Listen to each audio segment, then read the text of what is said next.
Okay, again, good morning. Saturday morning. I have now had breakfast, coffee, and a shower. I'm about as fresh as a guy's going to be that hit the sack about 1:30 last night. It is currently 9 a.m. This is play recap of my first session with Big Mike, Tef's Tavern, his D&D 5th edition campaign, Curse of the Strahd or Lestrade, or I really don't know, but apparently it's kind of based on Ravenloft, I guess. It's like a remastering of Castle Ravenloft kind of thing, I guess. Okay. You can see the recaps on here on Tef's Tavern of this group's first two sessions. I think it's episode 1 and 2 of the first session, then he has an episode 1 and 2 of the second session. This is the third session, and so, again, I have my notebook. I was going to take that big monster over, and I thought that's just so ridiculous. My wife had bought me this a couple of days ago and said, here's a notebook that's a little more doable. She picked this up when she was picking up groceries. So again, always thinking about me, which is so cool. So anyway, so I'm really not in the game yet. So so again, I'm going to try to recap this as quick as I can. And that won't be difficult to do. And then I think Mike's going to do a DM recap, and we might actually do a Google Hangouts at some point and discuss the game. I don't know how we're going to do that, but he may be busy. I've got stuff to do, so I thought I'm going to go ahead and knock this out and upload this to Tef's Tavern. So I had every intention on scribbling in 5 or 6 pages of this and write down all the notes, and the reality is once you get going and it's a crazy table, there's 7 people and a DM 8 people. Mike uses sound effects, and he uses an LCD game table with figurines, and he's throwing starbursts at us, and you know it's amazing, and you know it's chaos. And I started out, because I wasn't in the game yet, making notes. The minute I came into the game, as you can see, that was it. So about 45 minutes in. 30 minutes in, 20, I don't know, it's not fair, 20 minutes in, 30 minutes in, my note-taking ceased to happen. That's sweet, right? Because ultimately you're totally engaged. And it doesn't matter, because this is a lark, this is for you know, me, when I'm, you know, as a DM, I'll do more. Actually, I did a lot on the other night, and we only just played for a couple hours. Neither here nor there. So, I don't even know what these guys are. I got their names before the session started. I don't even know what, really, I think, Carl's character beside me was a warlock named Agmond. I don't believe this. I wrote it down, and here I did. I made the effort to write it down, and then I'm not going to use it. Agmond, Carl, known as Ag. His wife played Beatrix, short Trix. Megan is his wife. Graham is Dave. Dave played with me as Gear in our 11th Lord campaigns and in a couple of other one-offs that I've done over the years. Dave also DMs the other big group here in Montrose, 5e. Again, these guys are 5e guys. Well, they're kind of, that's just what they're doing. But his son, Sam, is a paladin. And again, Graham is a bard. I don't know the races right offhand, so again, we didn't get that. But Graham is a bard. These are all second-level characters, by the way. My character was made by Mike, second-level sorcerer, Hildwarf, and I'll get to that in a second. Bierdrick was Sam. He was a paladin. Rickvin was played by Ashley, a male, I believe a male tiefling rogue. And then Chardon, Tenderfoot, that was played by Conrad, and he was a Dragonborn, I think, if I got that right. Okay, so this is their party. There's a barbarian as well, but he was put on restriction by the Big Mike, the DM, and he can't play anymore. That's another story. But his son, the barbarian, can't play because he's unfortunately got in some trouble. Being a 15-year-old kid, right? We all did, right? Okay. And unfortunately, when the game started, they all heard him topple into a well and fall and fall and fall and fall and fall out of the game. So I'm replacing the barbarian. That's ultimately what's happening here. So the game opens with them looting. They're in these bedrooms apparently, almost like barracks, and they're looting chests, and they're getting things from these chests. And they ultimately come out of this beginning here. So I'm basically watching the beginning of this game about 20-30 minutes before I get involved.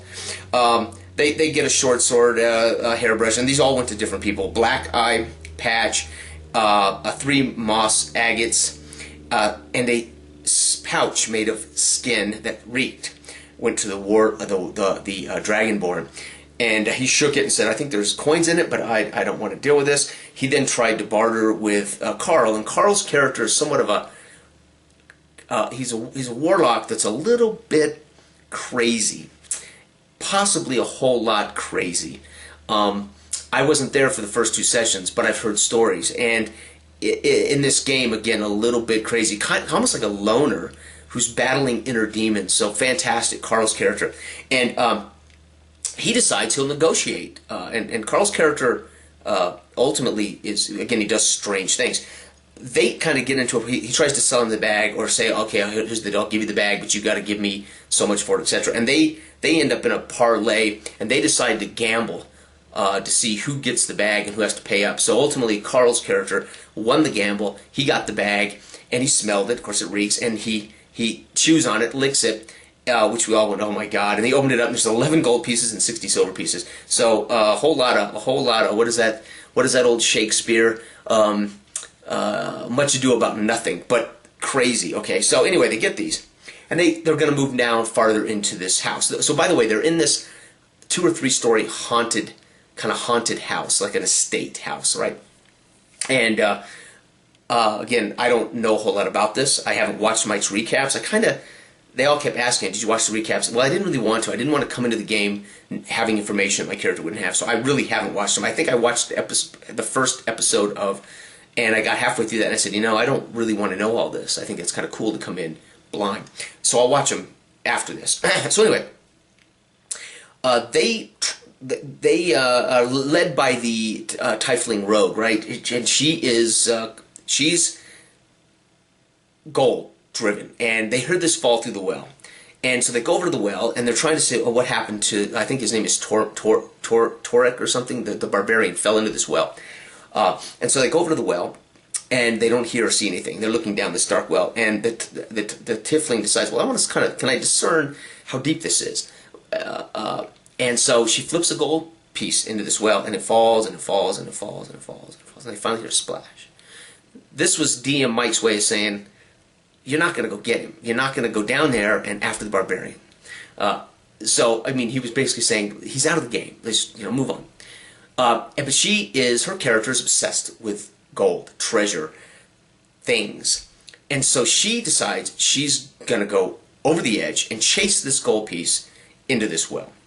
And Megan's character thinks better of it, stops her, ties a rope around her. She starts to go over the edge of this thing, and she's holding her. She's basically bracing as this tiefling thinks she's going to somehow go get that gold piece. She's again, she can't believe she just wasted a gold piece.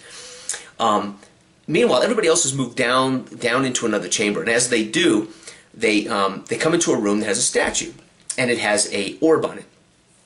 And they basically negotiate the tiefling out of the well. And the tiefling again leads down the hall. I think, well, actually, she might have passed them to go into the room.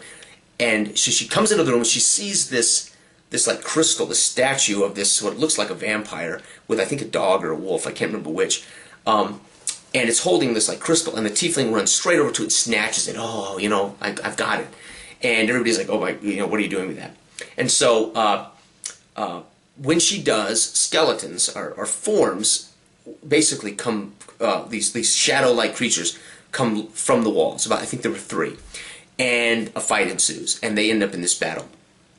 And on the first turn around, the paladin is up against the wall of that room, and they're all at a door. There's a door, like a step down into a doorway. And then there's these shadows, and so they're positioned, and they're about to fight these shadows. And my character's tied up, and as the paladin backs up to the wall, he feels me break through the wall, and I stumble into this room tied up, and I'm like, and I don't know why I'm there, how I'm there. So that's how I get introduced to the game. And a fight ensues, and the paladin picks me up, and basically by the feet, and he's got this huge tower shield, and now there's a hole in the wall where I've fallen through into this room. So he picks me up, and he holds me back as he tucks that shield, and he steps back into this hole I fell out of with his tower shield, and I'm basically he's holding me by the feet, and my hands, I'm dangling there, and he's got us blocked in with his shield in front, kind of like we're in a little box. And they start this fight, and he cuts me free on the first chance he gets, and I come to the ground. And on the next turn around that I'm available, I decide I'm going to catch a witch bolt on one of these things. And so I stick my hands out from behind his shield. So I'm basically tucked behind this giant paladin. He's 6'3", human paladin, and I've got my hands sticking through between the wall and the shield, and I'm concentrating on this witch bolt on this shadow. And I've talked about this already in one of the other 2 videos I uploaded. The fight ensues, and in the small room, probably 20 by 20 room, with a statue, and the paladin strikes the one I've been zapping and kills it. I mean, just smashes it with his hammer. Unbelievable. And another one erupts from the wall. I think it's like the second or third turn, and as it passes in front of the paladin, he crushes this shadow with this. And so this paladin, like in just 2 hits, has just smashed to smithereens, destroyed these. And I think he was using smite. He was using some kind of extra addition to this hammer. And again, these are all level 2 characters. And again, I don't know D&D. I haven't even received my books yet, so I don't know D&D 5e that well yet. So anyway, and then they managed to defeat the other shadows. There's 2 other shadows at that point, so a total of 4. And they decide that there's a door at like a step down. I think it was a step down, but anyway, there's a door, and they decide, well, we're going to have the tiefling's going to try to pick that lock. Goes down and sets up to pick this lock, and breaks this lock. Breaks this lock. Can't do it. Then the Dragonborn decides he's going to spit acid, because we can see that this is a reinforced door, and he's going to spit acid on and try to melt these brackets off so he can pull the door off. No luck. And the DM basically at that point says, you guys are just mauling this door. It's gonna at some point it's just gonna be mauled so bad you won't be able to get into it at all. And we decide, okay, we'll go another direction. So we head farther down. We come back up into some chambers. Again, it's like an empty room, and they loot this room. Again, there's some chests, there's some dresser drawers, etc. Meanwhile, in that last fight, I had attempted, so the tiefling was holding this ball, so when the fight ensued, she drew her weapons, and she held that crystal ball, what turned out to be the eye of Anothic, or something, Anothic eye, and so she was holding it with her tail. And after we killed the 2 shadows, I came out, and I actually used my mage hand and took that ball from her, and that kind of made her angry. She's like, how dare you steal from me what I stole? And so we had a little play there, and I said, I cast it to the ground, thinking, okay, if I can break this thing, it would kill the shadows and it would end this. Well, it just hit the floor and rolled.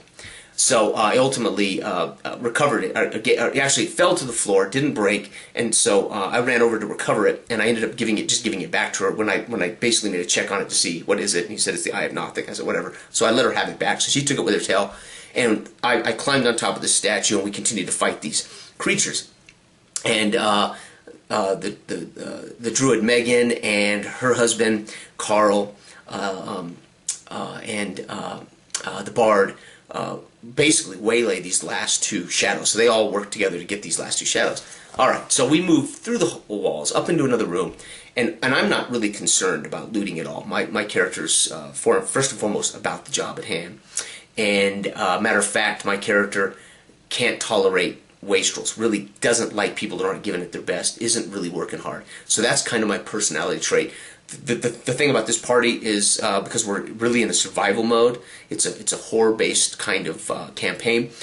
Most everybody was working their butt off, so there was never a chance for me to basically be snarky or to treat anybody in the party yet as if they're lazy or because I have disdain for that, right? So it's kind of my personality, and I can be rude to that particular person. So anyway, they go into this next room and they start basically pilfering, and out of this room is what appears to be a while they're taking things, actually they find a chest, and in that chest are a lot of items. So I said, let me use Mage Hand to pull these items out, thinking it could be trapped or something. So I use Mage Hand, and I pull out an item, and I would say who wants it, and they would drop it. And I use Mage Hand, and I pull out the next item. So it was a cloak, it was a spell book, a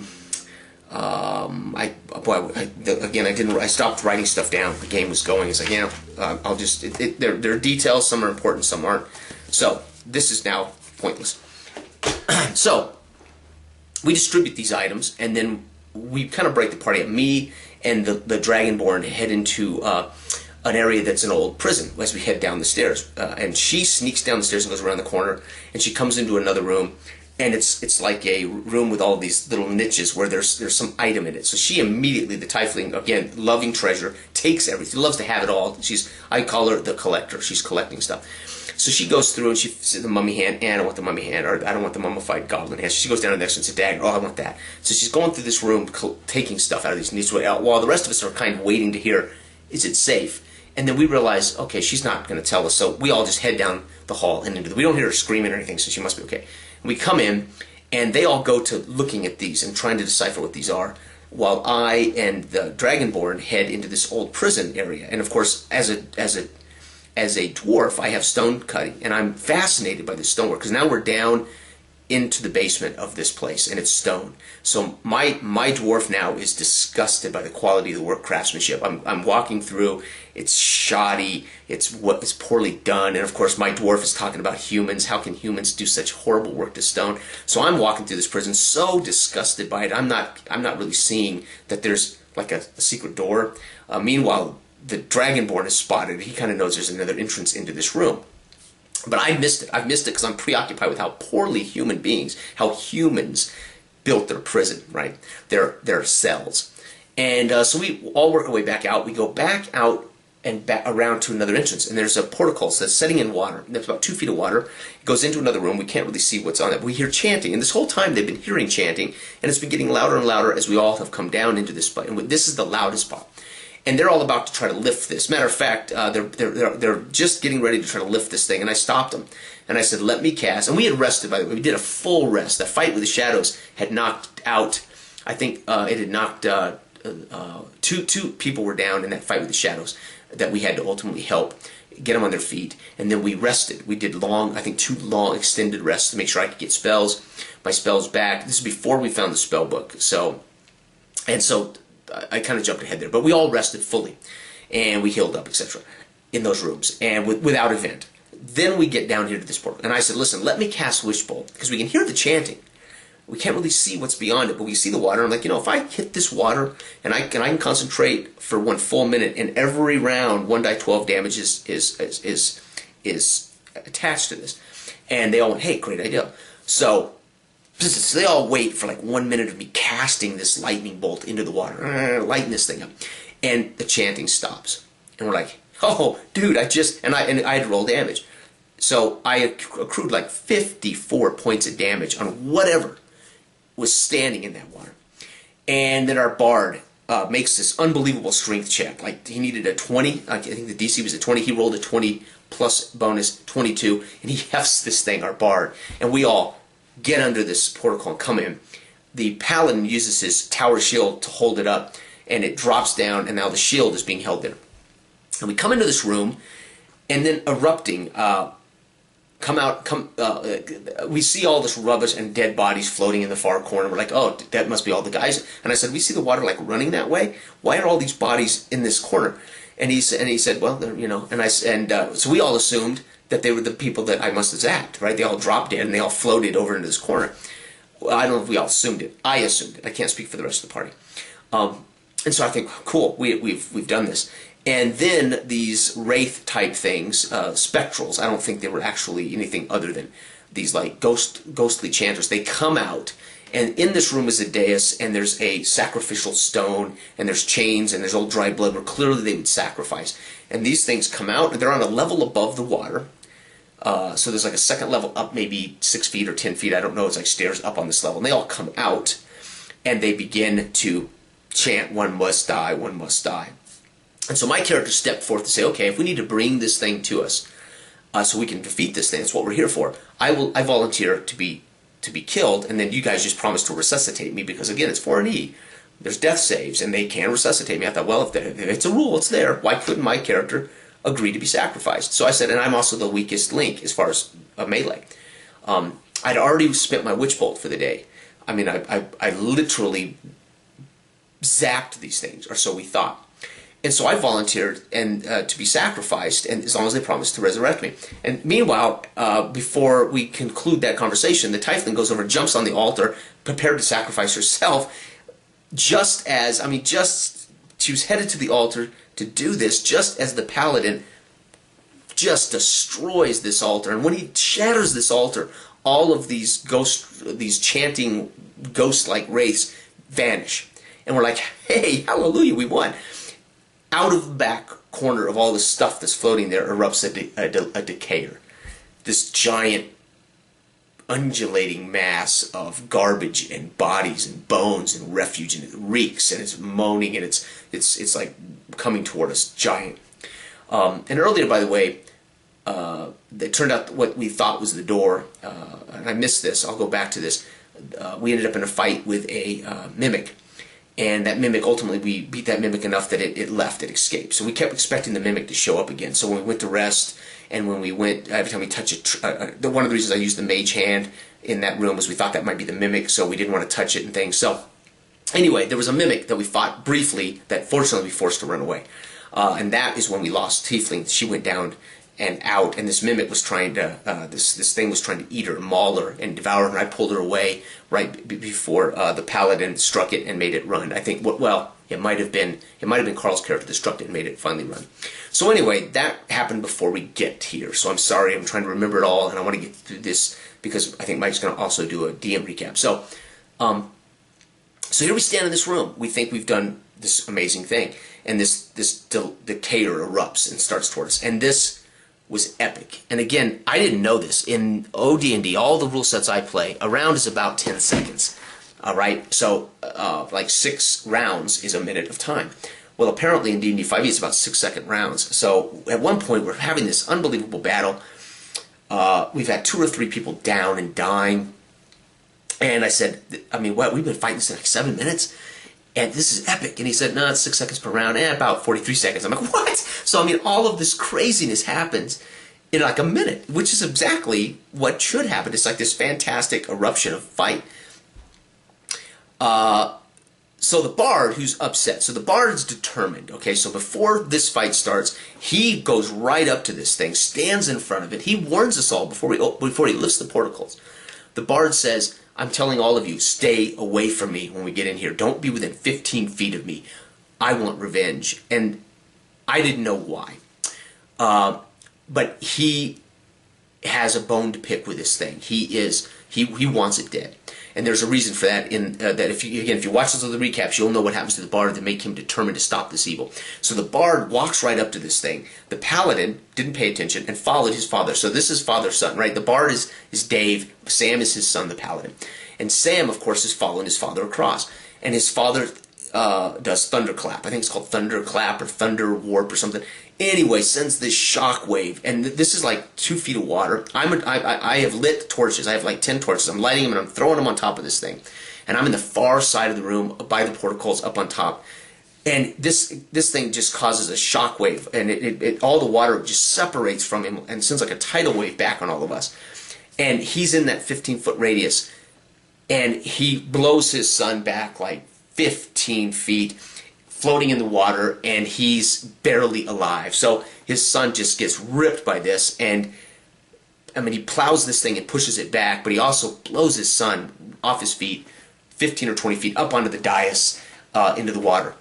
And we're all like, holy cow. And meanwhile, this like little tidal wave washes over me and washes over everybody else, and this epic fight ensues. And again, we end up, and the paladin gets up, barely gets up, and he starts to cast heal on himself, and he yells, run! He literally says, we cannot beat this thing. So the paladin just takes for the door. And so he's running past everybody, casting Cure Wounds or Lay on Hands on himself as he stumbles toward the portacles, which is still up with his tower shield, being held up by the tower shield. Actually, no, I think when he came in, he pulled the tower shield out. It dropped, so we were sealed in there with it. And he's headed that way, just as the druid Megan casts, you'll have to forgive me, I don't know, but she casts another one of these kind of epic hits, pow, and wipes out, so it just takes out the paladin, the shockwaves of that, or whatever, take out the paladin, so the paladin now is dead. So the paladin has just been blasted, bang, bang, by 2 party members. I'm back, and meanwhile, our Dragonborn did not go through the protocol. He went back around to, because he had found that secret passage into this room. So he went back around down through the prison, and he burst through the wall. And so all of us are huddled up there by the porticoles fighting this thing, and he burst through the wall.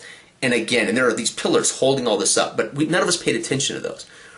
And we have this epic fight, and the tiefling's down, and the paladin has been literally brought back up. He's standing up. He's healing. We got a couple of healing potions we found in a crate, and we're throwing him healing potions, and the tiefling's using healing. I think, and so he's down again. The tiefling ends up down, and the dragonborn ends up down, and so we're really trying desperately to fight this thing. And at one point, I'm thinking I'm going to cast sleep on it, and as I start to do that, Mike says, you know, your character begins this process, and your character has this rational realization that I'm not going to be powerful enough to put this thing to sleep. And that's when we all said, okay, we can't beat this thing, because in sleep in D&D 5e is based on damage. 5 die 8 of damage is how many creatures you put to sleep. And he basically said, you can tell you couldn't possibly accrue enough energy to put this thing to sleep. And we all went, oh, we are in deep trouble. And that's when we said, we have got to grab these bodies, drag these guys out, knock that portcullis down, and escape. So we're all trying to organize how can we grab the body, the guys that are making death throws, drag them back out of the portico, and then knock the portcullis and drop it down, trap this thing. The Dragonborn's down, the Paladin's down, the Tiefling's down. Carl is actually left, and he's gone way down. He has a thing that takes 120 feet, so he goes way down the hall, and he's casting through the bars of this portico. This amazing thing, and we're doing the best we can, and we're just at this point going, we cannot possibly win this. And so I duck into the hole into the prison, and I'm casting while they're trying to get this done, and we all come to an agreement. We need to get out of here, pull these bodies through, and then I need to race around the edge, knock the portcullis, and dive in. And all the guys, we've all agreed on that. And then I chose at the last minute. I said, no, I'm going to take out one of these pillars. I said, can I look at these pillars? Are they weak? And because at one point he said, you know, the ceiling's kind of rumbling, and that's when we all went, okay. But we never really. And I said, I'm going to take out a pillar, and I hit it at the base, at the weak spot, just in time. And this collapsed part of the ceiling on it, and it stopped. We all pretty much knew it wasn't dead. And so that bought us a little time. And then I came into the room, and I kicked the portico and blocked everybody out. So I'm stuck in there with the Dragonborn, who's down. And meanwhile, the Druid had turned into a bear, by the way, just to rescue two of the down. So she took one in her teeth and flipped one up on her back, and then was trying to drag another one out. And she managed just to get two of them out. So she has a bear. She turns into a bear just to rescue these two guys. And the plan was I was going to hop on the bear's back and ride out, and then one of us would knock the portico up. Well, I did this. Everybody escapes. I kick this portico, and it drops, leaving the bard, the only guy left. Everybody else is down the hall, dragging bodies. The bard's standing there, fuming and he's been casting bad words at this thing. I mean, he's been spending the whole night going, "You are an evil son," you know, whatever bards do, this negative word stuff, which is doing fairly little damage, but it's pretty cool. Anyway, so he's kind of standing there fuming. He wants this thing dead. I then realize, okay, I can get out. I'm not really trapped. This thing has not moved. Half the ceiling's on it. And I start working on these other pillars. I'm trying to bring a couple more pillars down. Meanwhile, the entire house then shifts. As everybody's resurrected, they got them on their feet, and they're all slowly stumbling up the stairs trying to escape this house. And the house now is starting to collapse, rumble and collapse, and we're all stumbling around. And I'm still trying to bring down two of these beams. We get the Dragonborn up, and he's helping me. And we finally take out these last two, and it drops on this thing. But as this building begins to shake, it shakes off all of this, and this thing's back up. And we're like, oh my God. So we bolt through this prison. We both dive through this prison, the hole in the prison, and we all run out. We get upstairs, and it's just chaos. This place, in the 3 days we've been there, has rotted and aged, and it's become a death trap. So there's like swinging pendulums of blades, and there's poison gas, and we are all on our last legs. Guys are pushing, they're breaking through walls of rats. Pendulums are swinging, and I'm using Mage Hand to hold the pendulum so people can dart through. Some of them just say, they knew where the exit was, I didn't. So they cut through the wall and avoided these pendulums. Well, I was the last one in. This is unbelievable. The house is collapsing. I'm dead last. I'm this little dwarf sorcerer. They've all managed to get out of the front of this place. It's crashing, and I have 2 blades I have to go through. So I cast Mage Hand on the first one, and I get some control, and I dive through. And I have to make a run now for the final blades. I fell my Mage Hand on that, and the Mage Hand's a cantrip, so I can cast it all the time. And I fail, so I have to make a dexterity roll. I failed, and Mike rolled, and I had 9 hit points left out of 14. Mike rolled a 20 damage, and basically didn't double me up. Had it doubled me up, I would have died instantly. So I literally was killed. I went to 0 minus whatever it would have been, minus 18, but you don't go to minus 18. But if it had doubled me, it would have killed me. So I hit 0. So basically, on the very last minute of this, I dive through these things, and it basically kills me. So my dwarf fumbles through. They're all standing outside in horror as my dwarf is struck. The Dragonborn goes in, grabs my body, drags me out.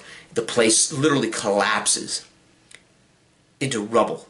And we're all standing there bleeding, beat up, and I'm dead. I'm basically being held by the Dragonborn. I'm this body in the Dragonborn's hands, and some old man pushing a cart comes by and says the name of the country, Bolivia or Bolivia or whatever, and says, well, Bolivia, you always see crazy stuff, and he just keeps pushing his little cart. The end. So I'm basically dead, standing, being held by the Dragonborn, and we are beat to hell. We've had an amazing. This was a 6-hour night. We started at about 6:30, went to about 12:30. A couple of breaks. This was, and we went through basically 2 rooms, and we had a couple of battles. But it was fantastic, fun, chaotic. Not how I DM games. Again, I don't use any of these tools. And I don't like, I like very disciplined, not role play necessarily. I don't care. I mean, I like characters to be a character, players to be a character, but I don't care if they talk in voices and things like that. But much more disciplined as far as noise and as far as people talking over each other and all that kind of stuff. So that kind of stuff's very hard for me. Not at all my kind of table. But this is just, it's huge. There's a lot of people. There's a ton going on. It's fantastic fun. And very tiring for me because, again, I don't deal with the noise real well. But wow, a fantastic player experience. And I got some things, and I think I already made a video on that. I got that it doesn't have to be lethal, the lethality of it where you're dead at 0. It created a whole other strategy problem when players were down. Do we save them? Do we fight? If we are going to fight, how are we going to continue to fight while somebody attempts to keep these people from dying? It does create this different level of things are getting harder, without a sense of oh my God, who cares now? 5 people are absolutely dead. They're out of the game. It does allow for attention without the sense of total.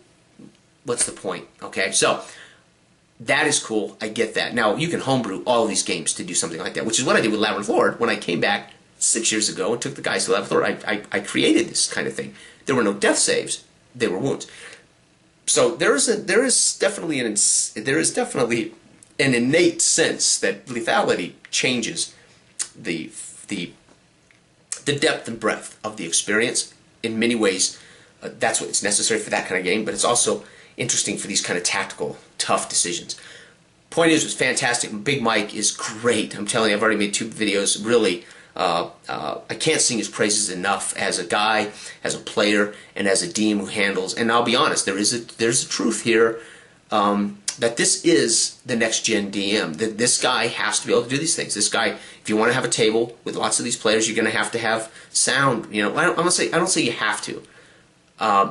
For me to be a modern DM, and I'm going to make that video next, so I'm going to save that for the next video. But everybody out there gaming this weekend or gaming this week, I hope and pray you have the kind of fun and joy that we do playing, I think, the greatest games in the world, role-playing games, and the greatest entertainment in the world. And I hope you all have the same experiences because, listen, life's too short to not enjoy these things, and it's too short to be too elite about this, and it's too great a hobby to take it as a total joke.